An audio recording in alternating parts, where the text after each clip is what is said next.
Just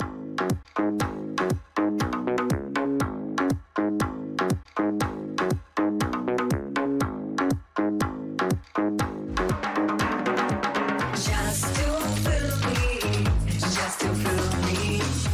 I'm really looking forward to a love story. So that's Yeah. one. Also, the idea of having two new faces. And Yeah. more importantly, you've gone so against the grain when it comes to the promotions, Yeah. right? I mean, usually actors are sitting with us. Yeah. And I'm so happy that we're speaking to a director. Okay, Wow, that's thank you. one in its own thing. The other is also the conscious choice of not having the actors come and promote Yeah. this film. Did you have anything to do with this decision? No, it was an idea which collectively came in. I think my producer Akshay, who's directly, and Adi sir, who's mentored us through this thing, was have understood that till they don't have something behind them to talk about, Yeah. the conversation with people would be, who is the prankster on the set? How is it to work with Mohit Suri? And those are redundant answers. I don't think anyone's really bothered about those things. But if you have a body of work that comes outside, and I saw this, I remember when I was doing Aashiqui 2, and it's amazing. You have to know the story. When we were shooting in Goa, people were recognizing me, but not Shraddha and Aditya at that time when we were shooting the film. And we caught up, but we were going for promotion, and we were catching a flight back from Chandigarh. I still have pictures of when both of them called me. That's the picture that flashes on my phone. I took a picture of both of them, and the first show had just broken out of Aashiqui, and we were on air and in air, and no network. But by the time we landed, the show had gotten over, and people knew it was a really good film. And I have a picture of them getting mobbed by the hotel, by the aero staff. No. I was like, there was no network. How did they know? Yeah. But the way they were treating them after that was very different from, because they were acknowledging them for not how they look or not how we've pushed them, but what they've seen and connected with the people. Yeah. This film is like that. This film it's not got your gimmicks. It's just purely made on an honest level. I remember I had put in so much of my voice into this film, and I was dying to make it. So I was worried that at that time there were only star cast films doing well, action films doing well, Yes. buildings blowing up, helicopters blowing up. And here I wanted to make a newcomer film. So I very apologetically called up some of my actor friends and asked them if they would love to do a love story with me. And they all did agree, to be fair. But when I suggested their name to Adi sir, he was actually like, my distribution team and marketing team will be really happy. But I'm telling you, your film is not going to work because your script is for 25-year-olds. It's for new people. And I said, yes, I know it is, but today's market, he said, that let me take the risk. You just promise me you'll make a good film, your best. I said, you make a good film. I said, so I'll make my best.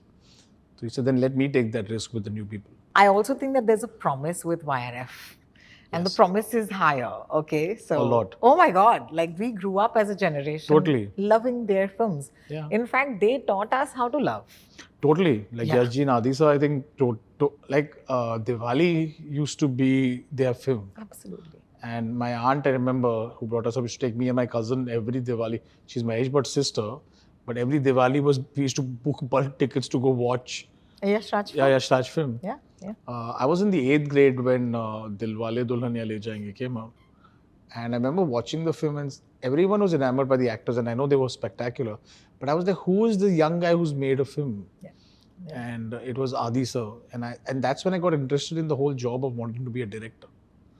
And I remember with DDLJ, I was just thinking, it's so strange you mentioned it because the film has been there for so long. But I thought about it just 2 days ago where I said, that film is not about just the love story. It's about standing up and showing the entire country a new way.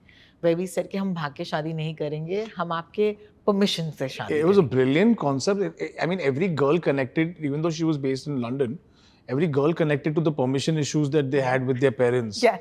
Be home by this time. Correct. But, there always was a hero who came first class first, respected parents, respected elders, respected, didn't party, was the guy. That was the hero at that time. And then suddenly you had a hero who fails in the exam on the first day. Yeah. Father says, I've earned enough money, go spoil it. Yeah. Yeah. He talks about Robbie's party. Yeah. He Robbie robs ki beer. party, Yeah, yes, Robbie ki of party. course, yes. And he robs beer in the first scene. Of course. Yeah. So the same character who robs beer in the first scene, will he rob your daughter and take her away? Yeah. That was one of the best writing I've ever seen, Ever. and all of them adds up. Absolutely. And he's got a better value system Yeah. being brought aboard than the great Indian guy who they assume to have a. Should marry Yeah. him.